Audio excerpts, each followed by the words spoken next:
Yellow Freight, the name that once resonated with power and prosperity in the trucking industry, has shockingly filed for bankruptcy.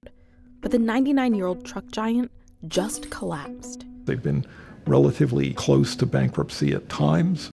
This iconic company, boasting a billion-dollar empire and a proud 99-year legacy, now faced a massive fate hit. But this story feels eerily familiar, doesn't it? Remember Sears and Kmart, the retail titans that once ruled the landscape, now regulated to memories of a bygone era? Could Yellow Freight be following the same downfall pathway? In this video, I'll get into the startling parallels between these seemingly unrelated stories, revealing the underlying factors that led to their downfall. So stick with me to the end to see how both of these downfall stories are interrelated. And don't forget to subscribe first. Yellow Corporation, earlier known as YRC Worldwide, was like the big kahuna in the transport world.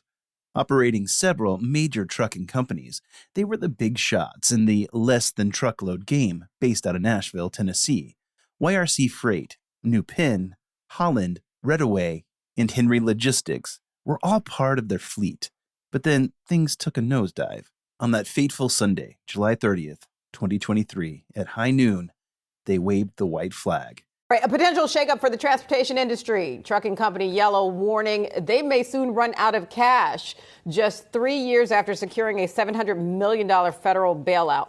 The financial ship sank, and they pulled the plug on all operations.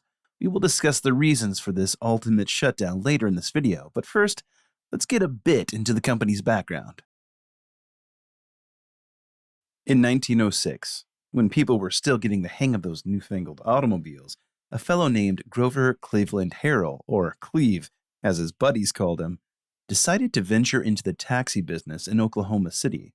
His initial setup was a horse-drawn hack with a team of trusty horses. That didn't last long, though, because Cleve, smart as he was, saw that people were itching to ride these fancy new Model T Fords. So he snatched one up. And once you know it, people were more than happy to shell out a bit extra to roll in an automobile. Post-World War I, Cleve expanded his fleet to a couple more cars and even hired a relief driver. But in 1918, he did something that had other cabbies laughing their hats off. He painted one of his cars yellow. Yes, you heard that right, yellow. While his peers chuckled, Cleve was laughing all the way to the bank because more passengers were flocking to his bright yellow rides. The man knew what he was doing, trademarking Yellow Cab in Oklahoma. Seeing Cleve's success, John Hertz copied the whole Yellow Cab jazz over in Chicago and snagged the national trademark for the name. Now, Cleve wasn't alone in his adventure. His brother, A.J. Harrell, joined forces, bringing in some much-needed capital. They shifted their gears, starting a bus line connecting Oklahoma City to Tulsa. That venture was sold to the Pickwick Bus Company. Cleve even cooked up the Capitol Hill bus lines, running that show till he passed it on to the Oklahoma Street Railway Company. After Cleve passed away in 1942, his brother, A.J., took the reins of the freight lines. It wasn't until 1952, when a crew led by George E. Powell Sr. swooped in and bought the company, that things started to pick up. They shook things up, pioneering the idea of bundling small freight into trailer loads. Fast forward to the 80s, when trucking got its taste of deregulation. Yellow Freight System didn't sit idle. No, they expanded, popped up new distribution centers across the nation, and even switched their name to Yellow Corporation in 1992, creating a parent company and all. In 2003, Yellow Corporation gobbled up Roadway Corporation, becoming a trucking behemoth. They weren't done yet, though, because in 2005 they scooped up USF Corp. And its kin, boosting their revenue to staggering heights. Well, the Yellow Corporation hit a rough patch in the not-so-distant past. In 2020, during the COVID-19 pandemic chaos, they snagged a massive $700 million federal loan to stay afloat, waving their hands and shouting they needed it for survival. In a generous mood, Uncle Sam said, "Sure thing," and took a nearly 30% chunk of the company's shares. Fast forward to 2023, and whoops-a-daisy, the U.S. Congress decided Yellow shouldn't have gotten that loan after all. They thought Yellow's existence wasn't exactly the linchpin for national security. Come July 2023, The gossip mill went into overdrive, whispering about Yellow preparing for a nosedive into bankruptcy. A year ago, Yellow was one of the largest freight companies in the US, specializing in less than truckload. But the 99-year-old truck giant just collapsed. Turns out they had more baggage than a packed truck. Huge debts, about $1.3 billion due, with a chunk of change, $729 million owed to the federal government by the first quarter of that year. Yellow had been on a shopping spree, gobbling up other trunk companies since the early 2000s, but that might have backfired. To fuel the fire, there was this whole tiff with the International Brotherhood of Teamsters. Bottom line, members, we have given and given and given, and this company has not demonstrated that it can do a good job managing it. Yellow pointed fingers at him, saying they blocked a lifeline, aka a restructuring plan. Then there was talk of a strike, big payments missed, and a pension fund left hanging in the wind. All this chaos made customers flee, jumping onto the FedEx and ABF freight wagons. By the end of July, a hedge fund from Boston, MFN Partners LP, swooped in, scooping up a juicy 25% of Yellow. They weren't alone, though. The federal government still had its hooks in Yellow with a 30% stake. Everyone and their dog saw the writing on the wall. Bankruptcy was looming. And then, on August 6, 2023, it was official. Yellow Corporation threw in the towel, and all of their affiliates, too, filed for Chapter 11 bankruptcy in Delaware. NASDAQ booted them off the stock list a week later, sealing their fate in the corporate history books. Tough break, Yellow. Let's spill the beans on some major reasons that caused the downfall on both Yellow Freight and Sears and Kmart. You'll be shocked to see how similar the downfall pattern is of the two companies working in entirely different sectors and niches. One significant reason behind its decline was the intensified competition in the less-than-truckload (LTL) sector, where trucks cart cargo for multiple customers on the same trailer in swift distribution networks. The company faced fierce rivalry from major players like ABF Freight, Old Dominion Freight Line, and T-Force Freight, which saw an opportunity in Yellow's faltering state. As Yellow's customers started jumping ship, these competitors experienced a surge in business, gaining from 2,000 to 3,000 added shipments per day in recent weeks. Yellow's departure from the scene didn't just boost its rivals' shipment numbers, it also affected pricing dynamics. Yellow had been a leader in offering lower prices in the trucking game. Now that their rates were out of the picture, industry experts anticipated a hike in prices for shipping customers.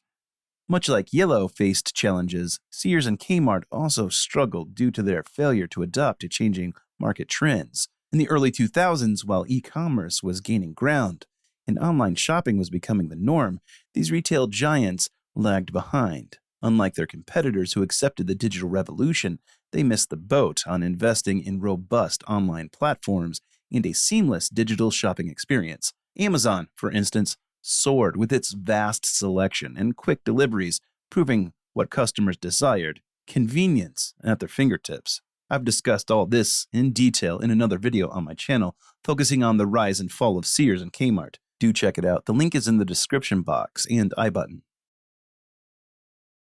Yellow Freight faced a decline similar to Sears and Kmart due to its failure to keep up with technological advancements. Now, let me break it down. Yellow Freight found itself in a technological time warp. While its competitors were zipping ahead, adopting fancy schmancy tech tools like transportation management systems and real-time tracking, Yellow was twiddling its thumbs, missing out on the efficiency game. It was like showing up to a high-tech party with a flip phone, while everyone else had the latest gadgets. Similarly, Sears and Kmart were stuck in the Stone Age of retail when the rest of the world was going digital. Imagine this: while Amazon was soaring like a rocket ship in the online shopping universe, Sears and Kmart were still trying to sell their wares in old-school brick-and-mortar stores.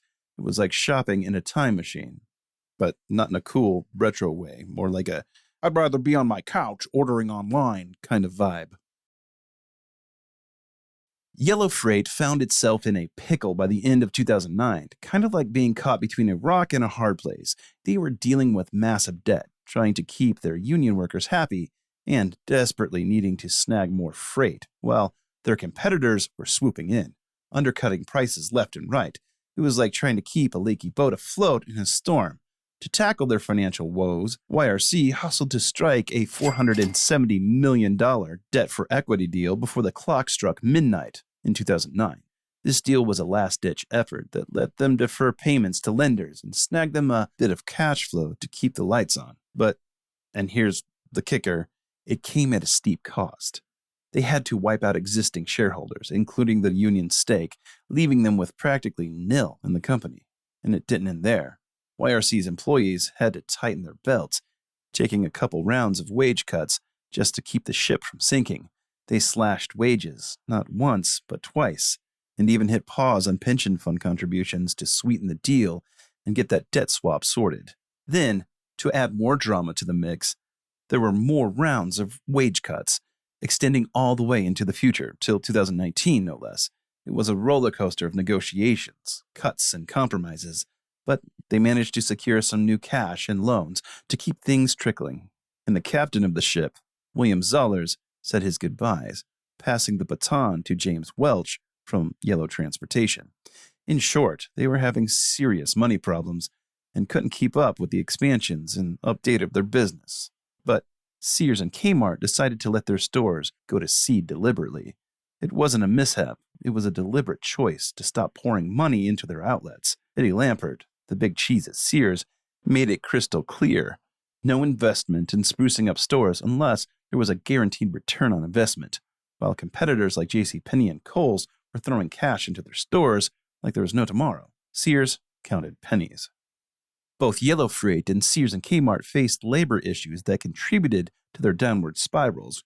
For Yellow Freight, it all went haywire when the threat of a Teamster strike loomed large. After the company missed a hefty benefits payment, the pension fund agreed to keep health benefits afloat for workers at some Yellow spots. But you know what? The threat of a walkout was enough to send Yellow customers sprinting elsewhere. Yellow's freight volumes took a 80% nosedive within a week. That is a truckload of business that just poof, gone. Those cries about cash problems during union talks didn't help either. Customers aren't exactly lining up for a company that seems like it's on the brink of bankruptcy. They fled to other carriers like FedEx and ABF Freight. And, let's face it, they weren't exactly eager to return to Yellow's arms. In Sears and Kmart land, it was like a wage freeze for ages. Employees felt the financial freeze. Minimum wage bumps over a decade. Talk about frustration brewing like an ignored cup of tea.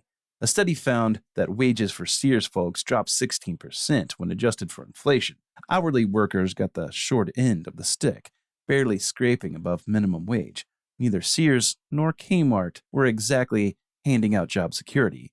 Sears swung the axe, chopping off over 350,000 jobs in over a decade. That's like a city-sized workforce going poof. Kmart wasn't much better, shedding over 100,000 jobs. Yellow Freight had its eyes set on the less-than-truckload LTL throne. So, they made a splashy move, snatching up Roadway in 2003 for a hefty $1.1 billion. Then, just to flex, they scored USF for $1.47 billion in 2005, aiming to reign supreme in the LTL realm. Big plans, right? But the road to greatness got a bit bumpy.